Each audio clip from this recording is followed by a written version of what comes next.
Olá, professores. Eu gostaria de compartilhar com vocês alguns aprendizados, tá? Porque nós só crescemos como sociedade quando nós ensinamos aquilo que nós aprendemos. Então, guardar algum conhecimento que a gente vai adquirindo com o tempo só para si, eu não sei se seria uma coisa muito boa a ser feita nos dias de hoje, né? Então, eu convido todos vocês a também compartilhar conosco os seus conhecimentos. Eu estou cada vez mais me especializando nas metodologias ativas, né? Então, eu tenho acumulado, dentro dessa especialização, mais de 1000 horas lá pelo Instituto Singularidades em São Paulo.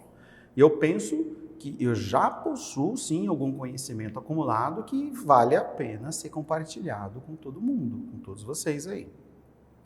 Então, nesse primeiro momento, eu gostaria de falar com vocês sobre como aprendemos, tá? Porque muitas vezes a gente fica focado na técnica de ensino, nos modelos das aulas, mas é bastante importante a gente entender como que a gente aprende. Porque entendido isso, a gente pode passar para o próximo conteúdo, para o próximo vídeo, que é como incorporar a metodologia ativa dentro da minha sala de aula, né? Para sair um pouco desse modelo de metodologia passiva que a gente faz hoje, né? Porque hoje um aluno ele fica sentado na cadeira por 5 horas, escutando um adulto falar, né? E isso é uma metodologia passiva, bem ultrapassada, inclusive. E eu quero começar com uma reflexão, né? O produto final do professor é a aprendizagem.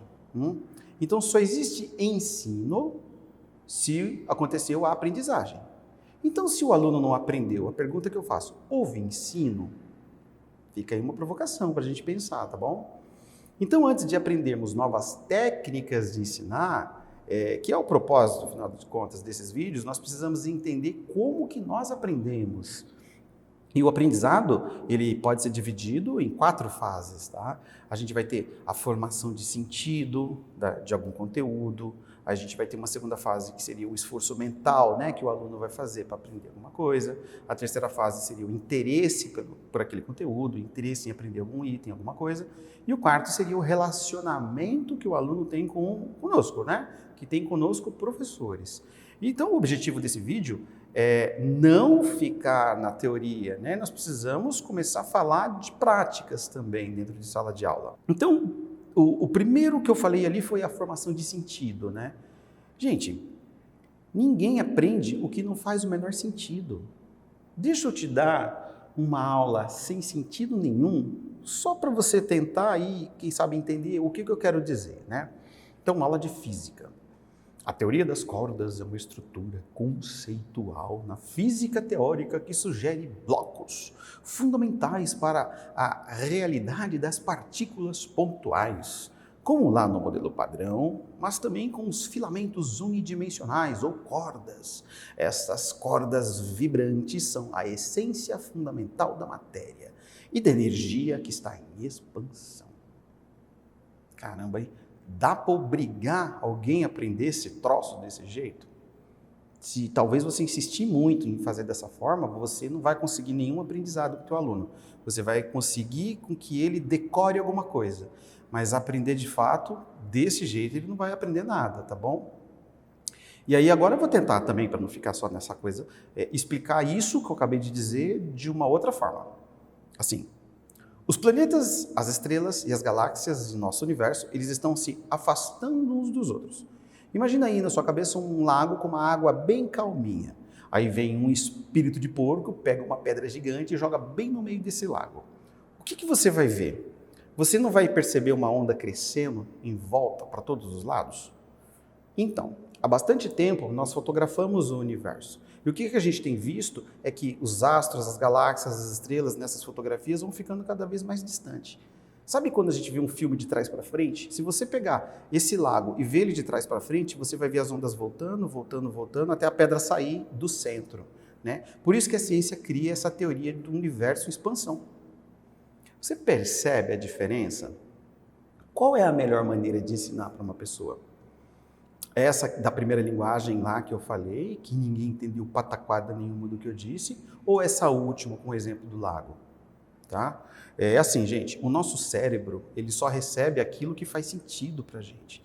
Se na primeira frase não fez nenhum sentido, de verdade, é melhor nem continuar a explicação dessa aula sobre a expansão do universo. É melhor nem continuar explicando aquele tema, porque já não fez sentido no começo, tá bom? Imagina aí a sua casa. Você não deve deixar qualquer um entrar dentro dela, eu duvido, tá? Só entra na sua casa quem lhe é familiar de alguma forma. O nosso cérebro funciona exatamente desse jeito, tá? Então, vou tentar dar algumas dicas práticas. Fica aí a primeira das nossas dicas. Deixe o conteúdo da sua aula mais familiar para o aluno. Se aquilo que você está tentando ensinar para ele fizer algum sentido para ele, as chances vão melhorar muito de você conseguir sucesso ali dentro. Já na segunda dica, nós estamos falando do esforço mental, o esforço cognitivo. Quando um conteúdo faz sentido, o nosso esforço para aprender aquele conteúdo ele é menor, ele diminui bastante.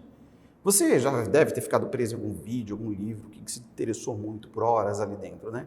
Então, quando a gente se interessa por alguma coisa, se interessa por algo, o nosso esforço vai diminuindo proporcionalmente. É meio que bastante evidente esse tipo de coisa, né?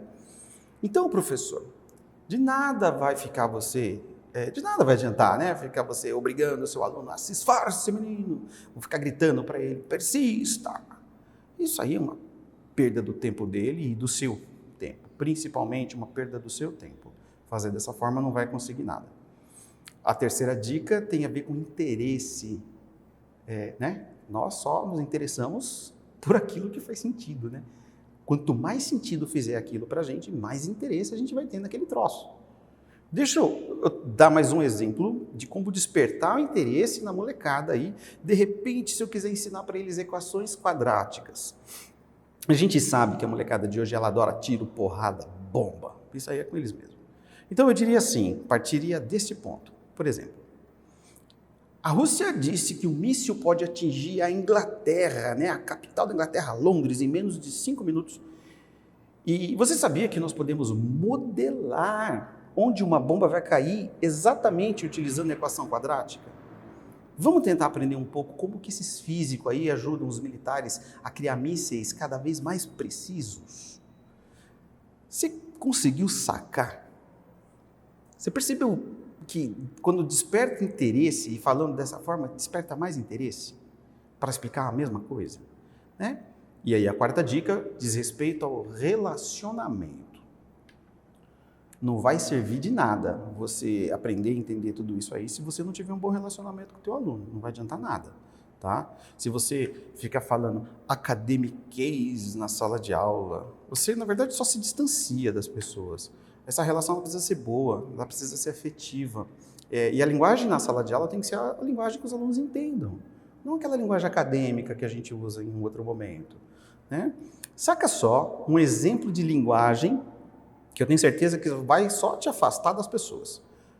A intrincada tessitura conceitual subjacente a esta sentença implica a confluência de construtos cognitivos de elevada complexidade, exigindo uma apreciação acurada das nuances linguísticas e uma profunda capacidade de discernimento intelectual para a devida apreensão do tema.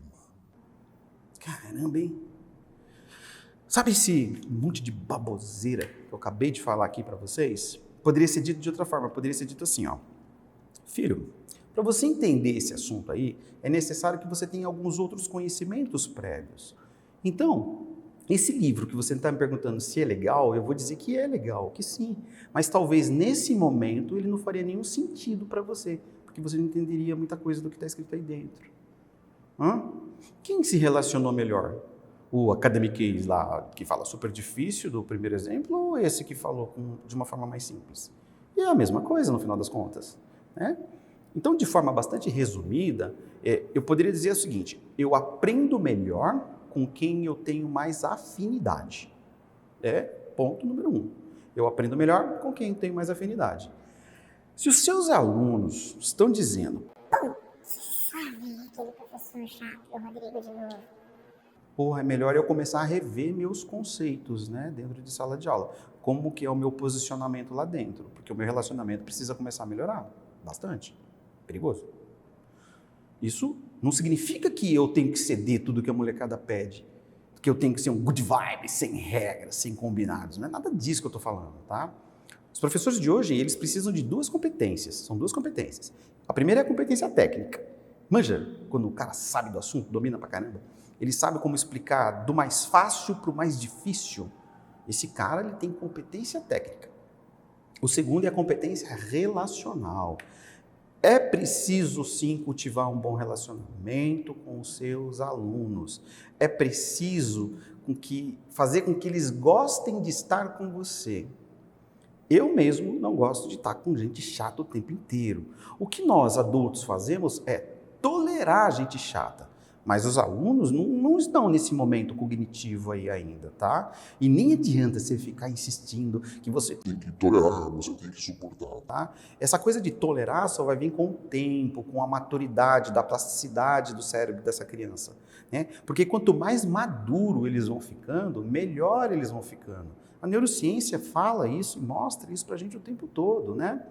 E aí, para finalizar o vídeo, para a gente, né, tentar começar a refletir algumas coisas, nós precisamos criar interesse, e esse interesse tem que construir algum sentido para o aluno. Para construir sentido, eu preciso fazer com que ele se interesse mais. Quando ele se interessa mais, ele se esforça mais. Se esforçando mais, ele aprende. Se ele aprende, a chance de me relacionar melhor com ele aumenta. Então, eu só tenho a ganhar quando eu tento fazer as coisas nesse formato, né? E, gente, eu comecei esse vídeo com uma provocação e eu vou terminar com uma, tá? Não basta ensinar, temos que gostar de ver o aluno a aprender. Se sua prática aí está baseada no ensino, talvez não seria a hora de se atualizar?